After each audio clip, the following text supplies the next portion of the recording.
지난주에 우리는 이 부끄러움으로 자각하는 것이 얼마나 중요한가, 이제 그것을 같이 좀 살펴보았는데, 그러면서 이제 구약에서 강력한 부흥 운동을 주도했던 요시야 왕에 대해서 살펴보았습니다. 이 요시야 왕은 그 성전을 수리하다가 우연히 발견된 그 율법책 사건을 통해 가지고 그동안 하나님 말씀에 소홀했던 현실을 자각하고 또 막 옷을 찢을 정도로 격렬하게 회개할 정도로 큰 부끄러움을 느꼈고, 더 중요한 것은 그 부끄러움을 강력한 부흥운동, 종교개혁운동으로 그렇게 연결했다는 것, 이것을 저희가 살펴봤습니다. 사실 이게 참 대단한 게요, 그 왕들도 사실 뭐 정치가 아닙니까? 어지간한 사람 같으면 그 사건을 이제 정치적으로 활용하거나 아니면은 이제 자기 치적을 내세우는 것으로 이제 이 율법책 발견한 것을 사용할 것 같은데, 요시야는 절대 그러지 않았습니다. 오히려 그것을 정치적으로 그렇게 사용하기보다는 진정한 회개 운동으로, 진정한 부흥 운동으로 그렇게 그 에너지를 사용하는 것이 참 귀한데요. 이제 그러면 이제 이런 질문이 가능한 거 아닙니까? 아니, 요시야는 어떻게 그렇게 영적으로 그런 민감함을 보여줄 수 있었나? 왜 그것을 정치적으로 그렇게 활용하지 않고 하나님 앞에 무릎 꿇는 것으로, 또 백성들이 부흥 운동을 벌이는 것으로 그렇게 에너지를 쓸 만큼 영적으로 민감할 수 있었나? 이런 질문이 이제 가능한 거 아닙니까? 그래서 제가 이제 이 질문을 가지고 본문을 쭉 보니까 이제 이 요시야 왕의 배경을 아는 것이 중요한 겁니다. 이 요시야 왕의 가정사를 보면은 참 요시야는 그 불행한 가정을 가지고 그 태어난 사람입니다. 제가 지난주에 그 요시야 왕의 아버지가 므낫세라고 그 잘못 말씀을 드렸는데요, 아버지가 아니고 할아버지예요. 그러니까 이 요시야 왕의 할아버지가 므낫세인데, 이 므낫세는 아주 악한 왕 중에 악한 왕이 그 므낫세의 할아버지입니다. 이 므낫세의 아버지는 히스기야 왕인데요, 그 자기 아버지 대에서 그 전국에 있는 우상을 제거하는 큰 일을 히스기야 왕이 했는데, 그 아들이라는 사람이 아버지가 다 제거했던 그 산당을 다시 세우고 또 바알을 위한 제단을 쌓고 이런 짓을 저질렀던 사람이 요시야 왕의 할아버지 므낫세 왕입니다. 그리고 그 므낫세의 아들, 그러니까 요시야 왕의 아버지가 아몬인데요, 이 아몬도 자기 아버지 므낫세와 똑같이 하나님 보시기에 악한 짓을 저질렀던 왕인데, 불행하게도 집권한 지 2년 만에 개역 세력에 의해 가지고 살해를 당합니다. 그 당시 이 요시야 왕의 나이가 8살밖에 안 됐는데, 갑자기 자기 아버지가 등극하고 2년 만에 목숨을 잃으니까 졸지에 이제 8살에 준비도 안 된 어린 애가 이제 왕이 된 겁니다. 그러니 얼마나 그 마음의 어린 나이에 불안하고 그 두려웠겠습니까? 그리고 할아버지나 아버지가 다 그 악한 왕들이니까 뭐 제대로 된 신앙 교육이 뭐 이루어졌겠습니까? 그래서 이제 왕으로 등극하고 한참 동안을 그냥 혼미한 상태로 헤맸지 않았겠습니까? 그런데 여러분, 그랬던 이 요시야 왕에게 그 인생의 대전환이 일어나는 나이가 16세예요. 왕으로 등극한 지 8년 되던 그 해인데 어떤 일이 일어났는가 하니까요, 자, 역대하 34장 3절입니다. 아직도 어렸을 때 곧 왕위에 있은 지 8년에 그의 조상 다윗의 하나님을 비로소 찾고, 그 전에는 그냥 뭐 정신이 하나도 없는 혼미한 그런 생활을 영위하다가 16세가 되는 그 즈음에야 비로소 이제 그 하나님을 찾았다, 영적으로 눈을 뜬 거예요.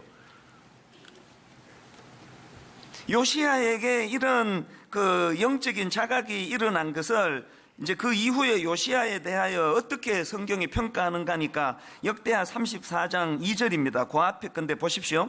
여호와 보시기에 정직하게 행하여 그의 조상 다윗의 길로 걸으며 좌우로 치우치지 아니하고, 여러분, 그의 조상 다윗의 길로 걸으며 또 여호와 보시기에 정직하게 행하며, 이런 표현들은요, 구약의 왕들 중에 하나님 보시기에 좋은 왕, 하나님 보시기에 성군, 그런 왕들을 표현할 때 쓰는 전형적인 표현 아닙니까?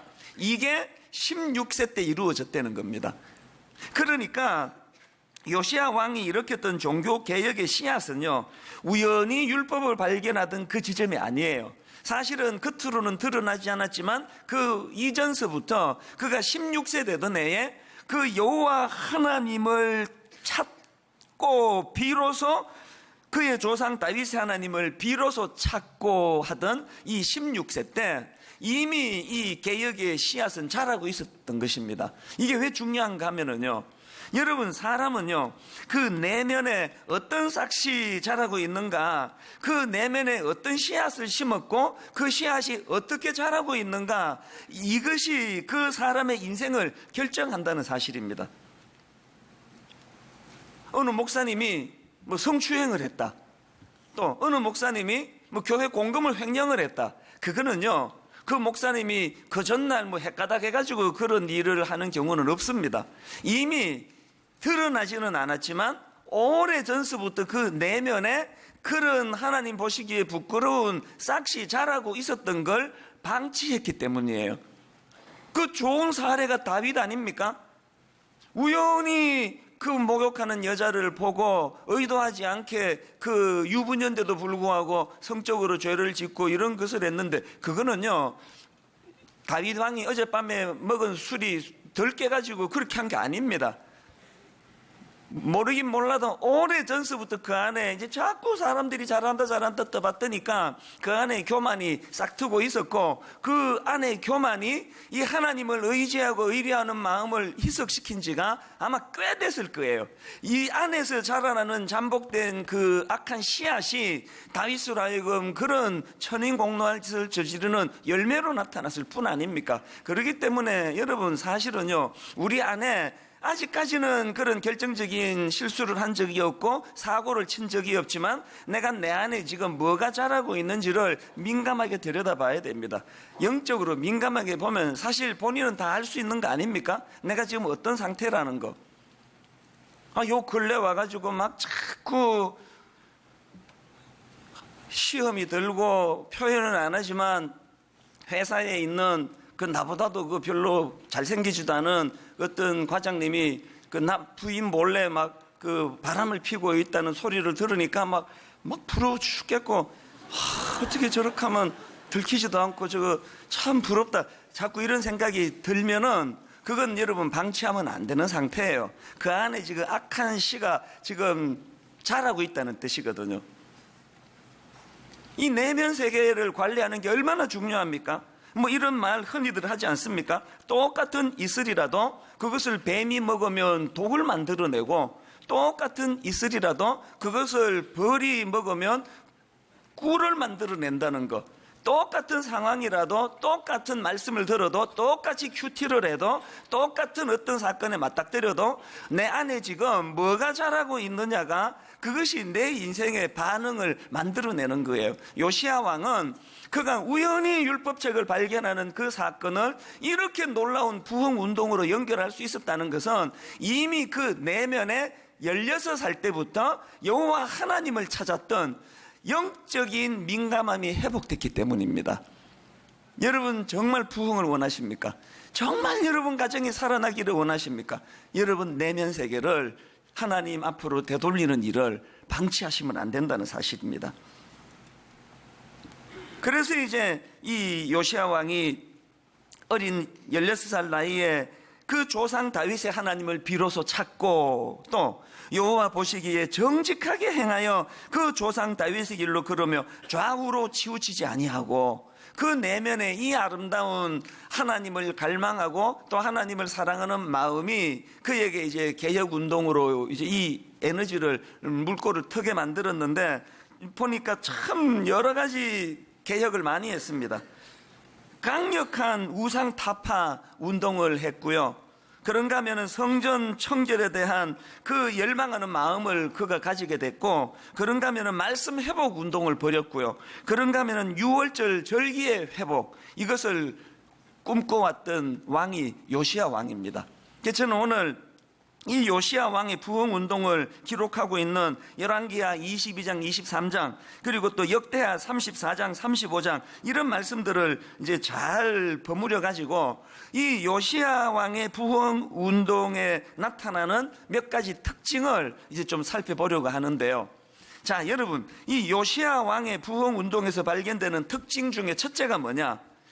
이 마음이 담긴 신앙생활을 회복하기를 갈망했고, 요시야 왕의 부흥 운동은 이 마음이 담긴 신앙생활의 회복을 꿈꾸었다는 것입니다. 이 요시야 왕의 부흥 운동을 기록하고 있는 열왕기하 23장에 보면 참 흥미로운 대목이 하나 나옵니다. 자, 열왕기하 23장 21절인데요. 같이 한번 읽어보시겠습니까? 왕이 뭇 백성에게 명령하여 이르되 이 언약책에 기록된 대로 너희의 하나님 여호와를 위하여 유월절을 지키라 하매, 지금 요시야 왕이 이 유월절 절기의 회복을 지금 꿈꾸고 있는 장면인데요. 그 다음 22절에 보니까 성경이 이 애씀을 어떻게 평가하는가 하니까 이렇게 평가합니다. 사사가 이스라엘을 다스리던 시대부터 이스라엘 여러 왕의 시대와 유다 여러 왕의 시대에 이렇게 유월절을 지킨 일이 없었더니, 이 요시야의 이 유월절을 회복하고자 하는 마음을 너무 귀하게 평가하는데, 그런데 이게 여러분 그 앞에 왕들이 보면은 이 굉장히 이게 마음이 힘들 것 같아요. 동의가 안 될 것 같아요. 이스라엘 여러 왕의 시대와 유다 여러 왕의 시대에 이렇게 유월절을 지킨 일이 없었더니, 이 역대 왕들이 이 기록을 읽으면 엄청 억울했을 거예요. 아니, 우리도 다 유월절을 지켰거든. 아니, 여러분, 실제로 유월절을 폐기시킨 왕은 없습니다. 다 자기들 나름대로 유월절을 잘 지켰는데, 아니, 성경은 이렇게 유월절을 지킨 일이 없었다고 이야기하는 겁니다. 이 성경이 왜 이렇게 기록했을까요? 여러분, 이 문제를 찾아나가기 위해서, 자, 우리 요한복음 6장 3절 4절을 보셔야 되는데요. 자, 요한복음 6장 3절 4절입니다. 예수께서 산에 오르사 제자들과 함께 거기 앉으시니 마침, 그 다음 보세요, 유대인의 명절인 유월절이 가까운지라. 이 비슷한 표현이 요한복음 2장 13절에도 나오는데요. 자, 보십시오. 유대인의 유월절이 가까운지라. 지금 여기에 유대인의 명절인 유월절, 유대인의 유월절이라고 지금 그렇게 반복해서 표현하고 있는데요. 아드 핑크라는 분이 쓴 요한복음 강해라는 책에 보면은 왜 이런 표현을 쓰게 되었는지 그 시대적인 분위기를 설명하는 부분이 나옵니다. 출애굽기 12장 11절 한번 보시겠습니까? 너희는 그것을 이렇게 먹을지니 허리에 띠를 띠고 발에 신을 신고 손에 지팡이를 잡고 급히 먹어라. 그 다음 보세요. 이것이 누구의 유월절입니까? 여호와의 유월절이니라. 이게 정상 아닙니까? 유월절의 주인은 하나님이에요. 유월절을 명하신 분도 하나님이에요. 이 유월절은 여호와 하나님의 유월절이에요.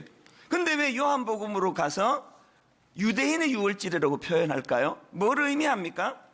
그 당시 유대인들이 타락해가지고 하나님의 말씀대로 유월절을 지킨 게 아니라는 거예요. 지들 그냥 뭐 멋대로 내키는 대로 자기들 방식대로 유월절을 지켰다는 거 아닙니까? 그리고 더 중요한 게 뭡니까?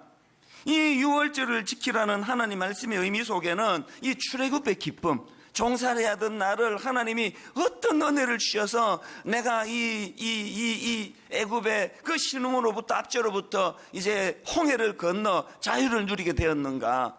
하나님의 이 택한 백성으로서의 이 자기 정체성을 기뻐하며 감격하며 지켜야 되는 게 유월절인데, 불행하게도 그런 정신은 하나도 안 지키고 그냥 하라니까 하는 거예요. 그래서 이게 유대인의 유월절이 돼버린 겁니다. 여러분, 저는요 이 대목을 묵상하는데 마음이 아픕니다. 근데 진심으로 마음이 아파요. 오늘 우리가 드리는 이 예배를 하나님이 어떻게 평가하실까요? 어떤 분에게는요, 세상에 이렇게 그냥 딴 데 놀러 안 가고 이 더운 날 여기 와서 예배 다 드리고 집에 갔는데 하나님이 여러분 보고 너 오늘 예배 안 드렸다? 이렇게 말씀하신다면 어떡하시겠습니까? 가정의 주일을 맞이해가지고 우리 가정사역부에서 이제 이 가정 예배를 위해서 애를 많이 썼는데요. 담당 목사님이 저한테 와가지고 이런저런 이제 이야기를 하다가 정말 내 마음을 뭉클하게 하는 한 이야기를 하는 거예요. 우리 교회 그 고등부 여교사 중에요, 이제 결혼 안 한 미혼 자매가 있습니다. 이 자매가 혼자 교회를 다녀요. 나머지 가족이 이제 신앙생활을 안 합니다. 그런데 이 자매가 하나님 앞에 기도하다가 무슨 마음에 그 감동을 하나님 주셨냐 하면, 비록 나 혼자 예배를 드리지만 우리 가정 안에 이 가정 예배를 드려야 되겠다. 그래가지고 이 자매가요, 그 예수 혼자 믿는 이 자매가 그 가정에서 거실에 나와가지고 성경책을 펴고 혼자 말씀 보고 혼자 기도하고 혼자 찬양을 드리는데요, 그 마음의 소원이 뭐냐? 하나님, 우리 가정에 은혜가 머물기를 원합니다. 인간적으로 보면은 그냥 뭐 혼자 딸랑 그 하는 게 참 얼마나 서글퍼 보이고 그런 것 같지만요, 우리 예배의 주인 되시는 하나님 보시기에 그 예배가 얼마나 아름답겠습니까? 어떤 화려한 예배보다 그 젊은 자매가 주님 앞에 가정을 지키기 위하여 가정 예배를 드리고 있는 그 모습이 얼마나 아름답겠냐고요. 제가 그 장면을 이렇게 상상을 하는데 눈물이 핑 돌더라고요. 저는 요시야가 그렇게 개혁 운동을 하고자 몸부림쳤던 요시야의 부흥 운동은 이 마음이 담긴. 그래서 하나님께서 요시야 왕을 어떻게 평가하느냐? 자, 여러분 열왕기하 23장 25절을 보십시오. 요시야와 같이 마음을 다하며 뜻을 다하며 힘을 다하여 모세의 모든 율법을 따라 여호와께로 돌이킨 왕은 요시야 전에도 없었고 후에도 그와 같은 자가 없었더라. 여러분, 저는 진실로 하나님께 이런 평가를 받고 싶습니다. 진심으로 이렇게 평가받기 원해요. 하나님 보시기에 이찬수 목사는 사람 끌어모으려고 저렇게 혈안이 된 목사는 전에도 없었고 후에도 없었더느니라. 이 얼마나 비참한 평가겠습니까? 하나님은 교회 사이즈 보시는 분이 아니에요. 하나님 보시기에 이찬수 목사는 마음을 다하고 뜻을 다하고 힘을 다하여 나 여호와 하나님을 사랑하던 저런 종은 없었다. 여러분, 이런 평가를 받기를 원하지 않으십니까? 이런 평가를 갈망하는 마음의 태도가 이게 부흥의 이게 재료라는 것입니다. 그런가 하면은 두 번째로 요시야 왕의 부흥 운동의 특징이 뭐냐? 근원적인 문제를 제거하려고 몸부림쳤던 부흥 운동이에요. 이 근원적인 문제 제거, 이게 무슨 말씀인가 하면은요, 열왕기하 23장 3절에서 이제 요시야 왕이 발견된 율법책을 가지고 이제 율법을 발견하는 게 중요한 게 아니라 이 말씀대로 살아내고 지키는 게 중요하다는 것을 선포합니다. 3절을 보시겠습니까? 왕이 단 위에 서서 여호와 앞에서 언약을 세우되 마음을 다하고 뜻을 다하여 여호와께 순종하고 그의 계명과 법도와 율례를 지켜, 그 다음 보세요, 이 책에 기록된 이 언약의 말씀을 이루게 하리라 하매 백성이 다 그 언약을 따르기로 하니라. 이 참 그 귀한 선포 아닙니까? 그거 성전 공사하다가 그 율법책 발견되는 게 중요한 게 아니다. 이 율법의 정신을 회복하는 거, 이 율법의 말씀을 지키는 것이 중요하다. 그런 놀라운 선포를 하는데 더 귀한 게 뭔지 아십니까? 그렇게 선포만 하고 끝내면요, 그건 이벤트로 흐르기 쉬워요. 요시야 왕은 말씀을 사랑해야 된다, 말씀을 지켜야 된다라고 그렇게 선포하고 난 다음에 그것이 가능하도록 근원적인 문제를 제거하는데 그게 뭐냐? 우상타파예요. 우상타파. 그래서 그 성경에 보면은 3절에서 이제 이 언약의 말씀을 이루게 하리라 선포하고 바로 4절부터 20절까지 막 장황하게 요시야 왕이 어떻게 이 우상타파 운동을 벌였는가를 쭉 열거를 하고 있는데요, 요시야 왕이 지켜본, 요시야 왕이 인식한 게 뭡니까? 이 근원적인 우상타파라는 근원적인 문제를 해결하지 않고는 하나님의 말씀을 사랑할 수 없다는 거예요. 그 귀한 마음 아닙니까? 근데 여러분, 그 내용을 다루고 있는 말씀 중에 하나인 24절을 한번 보시겠습니까? 요시야가 또 유다 땅과 예루살렘에 보이는 신접한 자와 점쟁이와 드라빔과 우상과 모든 가증한 것을 다 제거하였으니, 여기에 많은 이 우상 타파를 몸부림쳤던 요시야의 애씀이 보이는데, 저는 그 중에서요, 저기에 나오는 말씀 중에 이 드라빔에게 이게 제가 마음이 눈길이 가는 겁니다. 드라빔이 뭐냐 하면은요, 한마디로 말하면 드라빔은 이 가정 수호신으로 알고 있던 우상이에요. 그래서 이 드라빔은요, 크지도 않아요. 조그만한 그 우상을 이제 가정 수호신이니까 그렇게 이제 가정에다 두고 이제 섬기는 우상이 이 드라빔이에요. 그래서 이 드라빔이 조그만하니까요, 이스라엘 백성들이 타락한 사람들이 이제 어디 외출을 하거나 나가면은 이 드라빔을 갖고 가는 거예요. 그거 왜 가져갈까요? 그 소지하기가 쉽도록 만들어가지고 왜 갖고 다닐까요? 어디에 가든지 간에 이 드라빔이 지금 필요하다고 인식하기 때문 아닙니까? 이걸 오늘 우리 삶에 적용을 하자면, 뭐 여러분들 집에 뭐 드라빔을 두는 분은 없잖아요. 있습니까? 지금 갖고 오신 분 계세요? 뭐 신방 가봐도 없습니다. 그러나 여러분, 우리가요, 인간이 만든 그 조그만한 드라빔을 가지고 다녀서 우상이 아니라, 사실은 우리 내면에 오늘날에도 영적인 드라빔을 다 갖고 다니는 거예요. 오늘 우리 시대의 드라빔이 뭘까요? 하나님보다 더 의지하는 그 모든 것, 이게 다 드라빔이에요. 놀랍게도요, 목회하는 저 자신을 돌아보면서 내게 드라빔이 있다는 것을 하나만 있는 정도가 아니에요. 순간순간에 내가 하나님보다 더 의지하는 것들이 발견될 때마다 제 자신에게 놀라는 거예요. 목사인 저에게 드라빔이 있습니다. 드라빔. 하나님보다 더 의지하는 드라빔을 내가 갖고 있으면서 어떻게 하나님 말씀이 회복되겠습니까? 그렇기 때문에 여러분, 이 요시야 왕이 추구했던 부흥운동은 이 근원적인 문제를 제거하는 겁니다. 여러분, 하나님보다 더 사랑하는 어떤 무엇이 있다면, 하나님보다 더 의지하는 그 무엇이 있다면, 그것을 제거하지 않고는 하나님을 사랑할 수가 없다는 사실이에요. 그런가 하면은 세 번째로 이 요시야 왕의 부흥운동의 특징이 뭐냐 하니까, 요시야 왕의 부흥운동은요, 요약하면 딱 둘로 정리가 돼. 하나는 하나님 중심, 또 하나는 말씀 중심의 부흥이에요. 이 하나님 중심, 말씀 중심.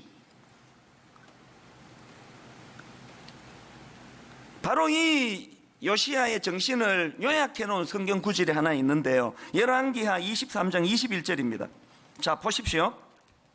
왕이 뭇 백성에게 명령하여 이르되, 이 언약책에 기록된 대로, 이 말씀 중심 아닙니까? 이 언약에 기록된 대로, 그 다음에 너희의 하나님 여호와를 위하여, 하나님 중심 아닙니까?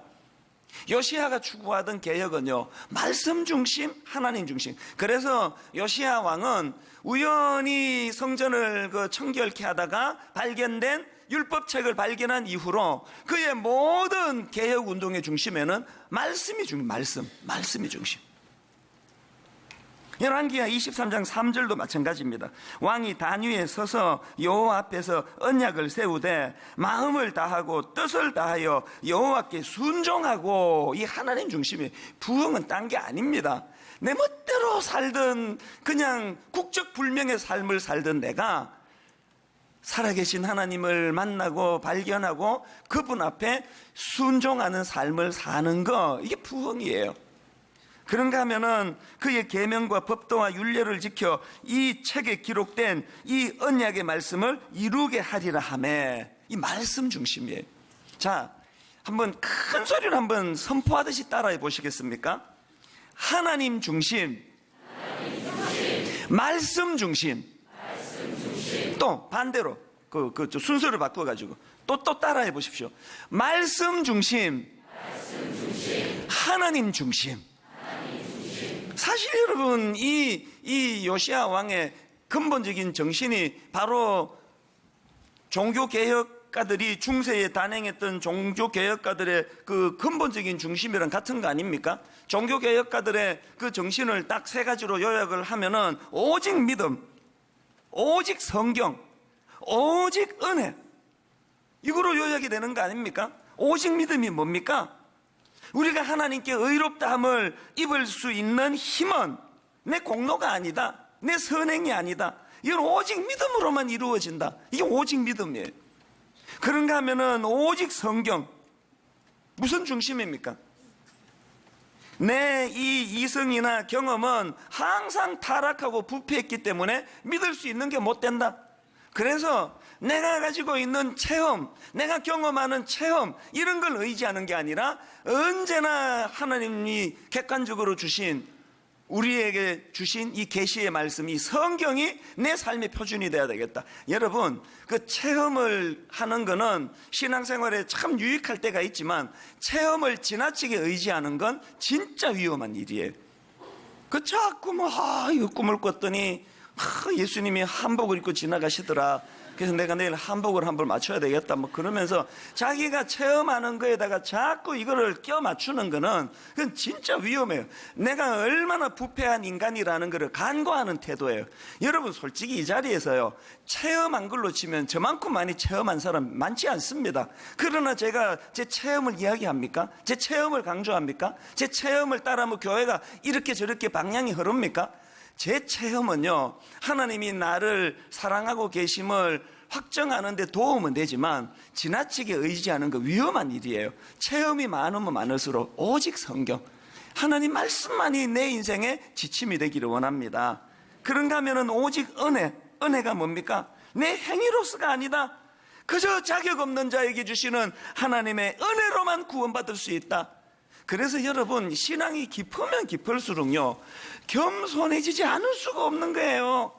막 엄청난 경험, 체험을 하고 막 믿음 좋고 막 성경 벌써 지금 5월달인데 벌써 한 15독쯤 했다 그러고 막 새벽기도 빠지지 않고 막 헌금 나 우리 교회에서 제일 많이 한다 그러는데 그가 교만하다. 그 믿음의 사람이 아니에요.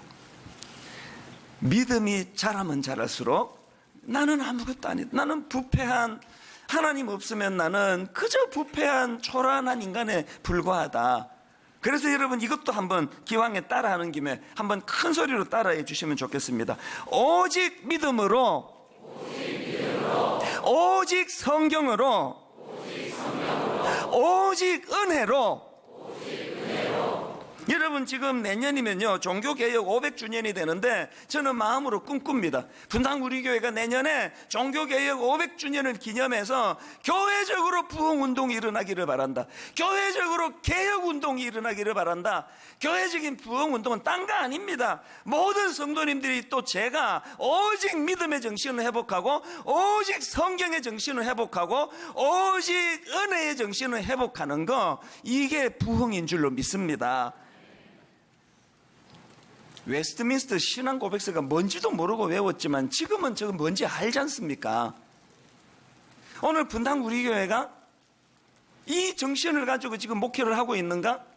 오늘 우리 교회 중등부 아이들은, 오늘 우리 교회 고등부 아이들은 저 아름다운 정신, 꿈을 가지고 대한교회 건설, 세계교회 건설에 대한 꿈을 가지고 그 일이 가능하기 위하여 하나님 중심, 성경 중심, 교회 중심이라는 이 신앙교육이 이 교회 안에서 일어나고 있는가? 정말 부끄럽더라고요. 새벽에 제가 요시야 왕처럼 막 옷은 제가 찢지는 않았습니다. 그 잠옷이 아까워가지고 찢지는 않았지만 진짜 마음이 찢겨졌어요.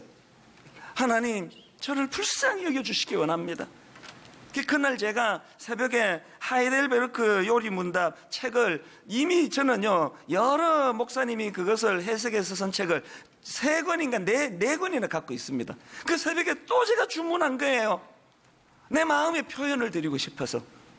이제 하나님, 종교개혁 500주년을 앞두고 분당 우리 교회가 혼미한 교회, 근거도 없는 걸 전하는 교회가 아니라 정말 2000년 역사 가운데 하나님 중심, 말씀 중심, 말씀 중심, 하나님 중심의 이 아름다운 전통과 이 아름다운 역사가 교회 안에 묻어있는 그런 교회가 되기를 원합니다. 여러분, 원하고 또 원해요. 결론을 맺으려고 합니다. 여러분, 오늘은 이 부흥 시리즈 설교를 총정리하는 시간입니다. 제가 첫날에 뭐가 부흥이라고 말씀드렸습니까? 그저 부흥은 막 우리 교회처럼 막 사람 북적북적 모이고 막 사람 숫자 늘어나고 뭐 그냥 행사 많이 하고 그게 부흥이 아니에요. 뭐가 부흥이라 그랬습니까? 부흥은 죽은 것과 같은 절망적인 상황이 회복되는 거, 다시 말해가지고 죽은 것이 살아나는 거, 죽은 것을 살리는 게 부흥이라는 거예요. 그리고 더 중요한 것, 부흥의 주체가 누구라고요? 뭐가 부흥입니까? 하나님의 주권을 인정하는 세계관을 회복하는 것. 겉으로 보기에는 율법책을 청소하다가 공사하다가 우연히 발견된 것 같지만 거기에는 하나님의 주권이 개입되어 있고, 겉으로 보기에는 16살 어린 요시야 왕이 하나님을 찾고 발견하는 그런 신기하고 기특한 일을 한 것 같지만 그 배후에는 여호와 하나님이 계시는 걸 믿는 믿음, 이게 부흥이에요. 누가 부흥을 꿈꿀 수 있을까요? 여러분이 그냥 하나님 의지도 안 했는데 막 일 잘 풀리는 분 계시죠? 아, 역시 나는 내 수완이 대단해. 난 사업이 너무 대단해. 뭐 하나님이고 뭐고 뭐 그냥 뭐 내 주먹을 믿고 막 사업 너무너무 잘 된다. 막 애들도 막 아무 문제도 없이 쑥쑥 잘 크고, 이게요, 영적으로는 가장 위험한 거예요, 그게. 오늘 여러분 중에 하나님 의지하지 않고 그냥 자기 경험을 가지고 애 키워보겠다고 하다가 막 부작용을 만나가지고 막 애는 그냥 큰아들은 거의 뭐 집에 한 달에 한 번 들어올까 말까 하고, 둘째 아들은 벌써 나간 지 오래됐고, 이거 어떻게 해야 될지는 모르겠고, 막 사업은 쫄딱 망하고 막 죽을 것 같은 그런 상황에 있는 분이 계시면은요, 그건요, 하나님의 부르심이에요. 하나님의 부르심. 그건 참 복입니다. 그거는 하나님 앞에 제가 참 이상한 사람이 돼가요. 제가 진짜 이상한 사람이 돼가요. 신학교 처음 들어갈 때는 막 자신만만했거든요. 그럼 막 누구를 만나도 막 하나님 얘기하고 막 고속버스 안에서도 막 전도하면 막 안 넘어가면 그건 인간도 아니다 막 그런 생각을 하고, 인간도 아닌 사람이 여럿 있긴 했는데요. 막 누구랑 제가 막 토론을 해도 내가 져본 적이 없고 자신만만했고, 막 설교도 막 안 시켜줘서 그렇지 막 단에만 쓰면 내가 은혜를 끼칠 자신이 충만했고. 그런데 지금 그렇게 한 지가 여러분 지금 26년이 지났는데 정말 요새는 설교가 자신이 없어요. 누구는 뭐 10,000시간 법칙이라고 한 10년 한 분야를 뚫으면 대가가 된대도만, 저는 26년 대가가 2번 반 되는 세월이 지났는데 설교가 막 점점 어려워요. 토요일 되면은 막 너무너무 두려워요. 설교하고 나도 마음이 편치 않아요. 이상한 사람이 돼가, 이 자신이 없어. 막 신혼 때요, 우리 집사람하고 막 말싸움 해가지고 내가 져본 적이 없어요. 막 완전히 그냥 막 딱 그 혀를 딱 짚어가지고 더 이상 말 못하도록 그래가지고 우리 집사람이 처음에 좀 힘들었죠. 딴 집 보면은 다 여자들이 막 이래가지고 남자를 꼼짝 못하게 하는데 우리 집은 막 여자가 이렇게 꼼짝을 못한다 그랬던 게 전데요. 지금 이제 이상하게 돼가지고요, 뭐 우리 집사람한테 꼼짝도 못해요. 우리 집사람은 지금 신혼 때보다 지금이 훨씬 좋대요. 훨씬 좋겠지, 지 마음대로 하니까. 근데 진짜 이상하게 돼가. 그러나 여러분, 이게 이상하게 돼가는 게 아니고요, 제대로 돼가는 거예요. 내 자아가 죽고 내 의지가 꺾이고 내 교만이 꺾이고, 우리 주 예수 그리스도의 은혜와 하나님 아버지의 다함 없는 사랑과 성령님의 감동, 감화, 위로, 교통, 충만하심의 역사가 오늘 주신 말씀 마음에 담고 하나님 앞에 은혜를 구하며 눈물로 가정의 회복을, 교회의 회복을 꿈꾸며 그렇게 기쁨으로 예배하는 모든 주의 자녀들 머리 위에 지금부터 영원토록 함께 하시기를 간절히 축원하옵나이다. 아멘.